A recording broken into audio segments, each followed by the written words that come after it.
De volta com o nosso Você Bonita.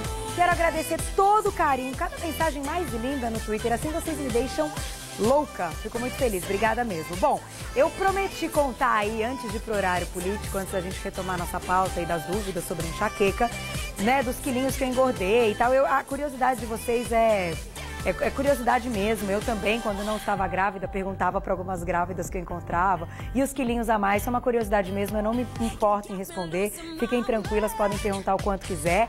Então, eu tô com 19 semanas, na 19ª, vou entrar no domingo na 20ª, então daqui uns 10 dias, 12 dias eu encerro o 5º mês e inicio o 6º mês.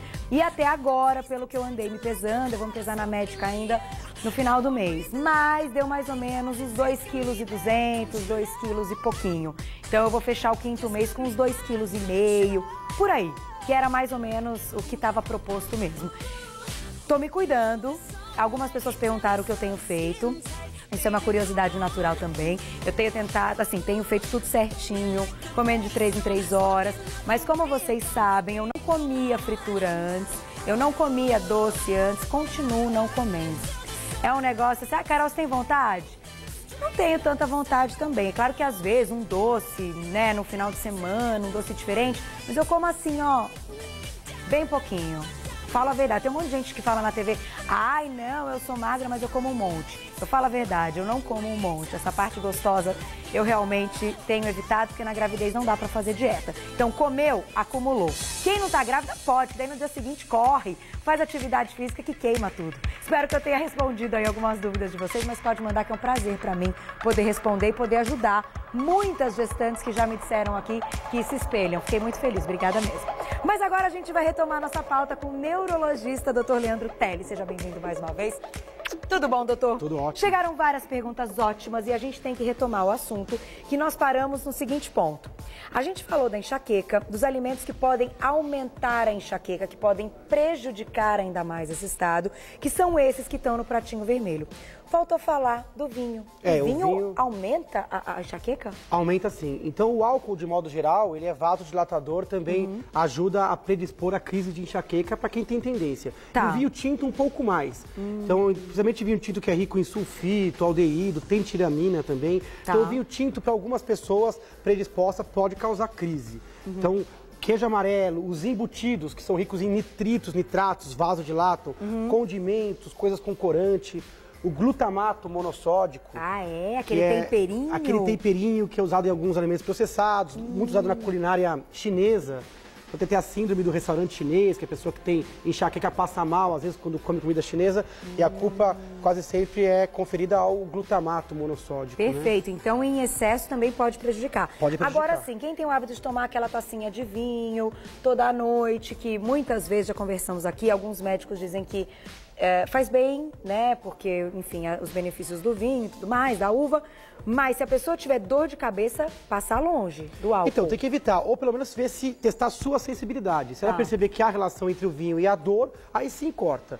Se não, realmente, do ponto de vista cardiovascular, o vinho tem realmente os polifenóis, tem algumas substâncias no vinho que aumentam o bom colesterol, reduzem o mau colesterol. Para quem realmente pode fazer uso, faça com a moderação, com responsabilidade. Para quem tem enxaqueca, vê caso a caso. Entendi. Então, ficar de olho. É uma luz amarela para o vinho tinto.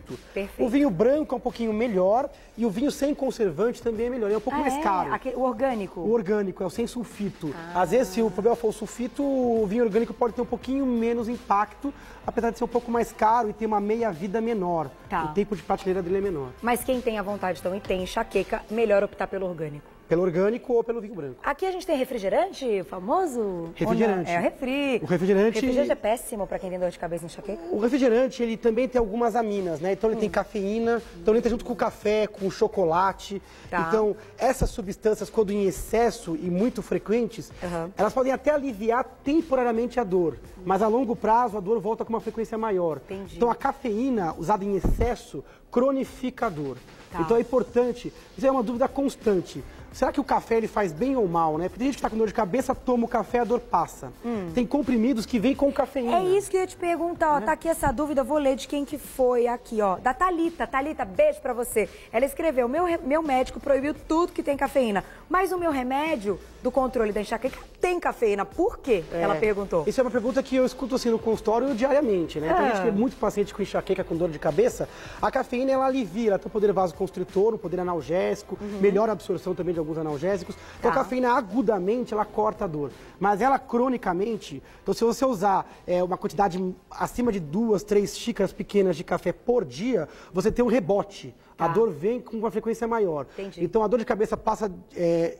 deixa de ser episódica e passa a ser uma dor constante, diária. Entendi. E a pessoa até pode entrar em abstinência por falta disso. Sério? Então o chocolate, o café e o refrigerante de cola, pela cafeína, dão um bem-estar e tratam um pouquinho a dor na hora. Tá. Mas para quem tem dor crônica, é péssimo. Não é legal. Não é legal. E o chocolatinho que tá aqui também? O chocolatinho também.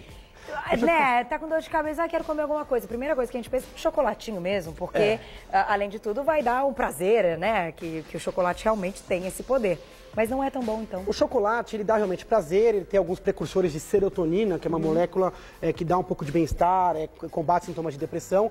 Agora, o chocolate ao leite, para algumas pessoas, pode predispor, sim, à crise. Tá, porque tem muita gordura? É, por causa da gordura, porque também tem tiramina, porque também tem cafeína, o chocolate ao leite. E também tem o chocolate, atualmente, ele não é purificado, não é o cacau, né? Tá. Ele tem uma série de coisas que tem que aumentar a meia-vida, então ele tem uma série de produtos industrializados. Para quem puder usar o chocolate mais natural possível, mais orgânico, também se encontra em alguns lugares, você pode preferir. Ou o chocolate branco. O branco é melhor? O branco para enxaqueca é um pouco melhor. Tem mais gordura do que o preto.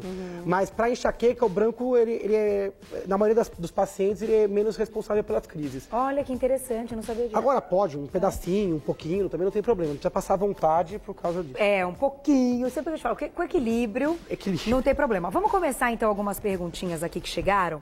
Camila Guimarães, beijo, cá, pra você, obrigada pela pergunta. Tenho enxaqueca na TPM, o que fazer para prevenir? Porque ela sabe que todo mês tem lá TPM, menstruação desce. Dá para fazer alguma coisa antes disso? Como a gente citou, então isso é muito comum. Mulheres, quando tem a queda do estrógeno, então o estrógeno cai próximo da menstruação e ela se predispõe não só a TPM, que é aquele mau humor, irritabilidade, distúrbio de sono, mas também a enxaqueca. Então tem alguns tratamentos que enfatizam essa parte do período menstrual. Tá. Então, em vez da pessoa fazer profilaxia o mês inteiro, ela já sabe quando parar a pílula vai menstruar ou quando estiver próximo da menstruação pelo calendário, ela pode fazer uma profilaxia só nesse período, por exemplo. Então, e seria com medicamento? Com medicamentos é uma boa, ou com hábitos que possam prevenir a dor. Tá. Aqui, por exemplo, uma coisa que a gente pode citar é o gengibre. Ah, O gengibre é uma coisa natural, que ele tem algumas substâncias com poder anti-inflamatório. Tá. Então a gente pode, por exemplo, pegar o gengibre, que é o tubérculo, e fazer um chá, por exemplo. Tomar o chá quente ou o chá gelado. Para ela, por exemplo, que se não gosta tanto de tomar remédio, ela pode, próximo da parte perimenstrual, a consumir, por exemplo, diariamente chá de gengibre. Está liberado, à vontade. E ela pode, talvez, no caso dela, melhorar. Outra coisa é conversar com o ginecologista. Eventualmente trocar um anticoncepcional. E tem casos graves que o ginecologista pode até diminuir o degrau do estrógeno ou até interromper a menstruação por um tempo até que ela se recupere. Porque isso pode estar ligado também ao caso da enxaqueca. Sim. Como você falou, da variação do estrógeno. A enxaqueca hormonal. Então o problema não é a presença, e sim a oscilação. Se o degrau for menor, a dor é menor também. E agora, lembrando, para ter claro o medicamento e a quantidade, tem que procurar um médico, tem que procurar um neurologista. Né? Não, sem dúvida. Né? Automedicação e dor de cabeça é um grande erro. Amor de a dor Deus. de cabeça pode sinalizar outras doenças. A pessoa precisa fazer calendário diário de dor, precisa mudar todos os hábitos. A gente está citando aqui mais os hábitos alimentares, mas a atividade física aeróbica, controle do sono, controle da ansiedade e, em alguns casos, são necessários medicamentos, sim. Entendi. E, nesses casos, o medicamento tem que ser usado. É o resto da vida? Não. Não. Pode usar por um tempo, o corpo se reorganiza, se readapta. Então, depois de 6 meses, 1 ano, eventualmente até um remédio pode ser descontinuado. Perfeito. A dúvida do Fabrício. Fabrício, beijo pra você. Ele diz que tem dor, ele tem uma dor que se espalha, vai indo do nariz, aí vai pra orelha, vai pra cabeça e se espalha, mas que não é enxaqueca. Existem, na verdade, mais de 150 tipos diferentes de dor. Ele tem uma dor mais holocraniana, que pega toda a face. É importante procurar ajuda médica especializada, vai ter história clínica, o exame físico e, eventualmente, algum exame para elucidar.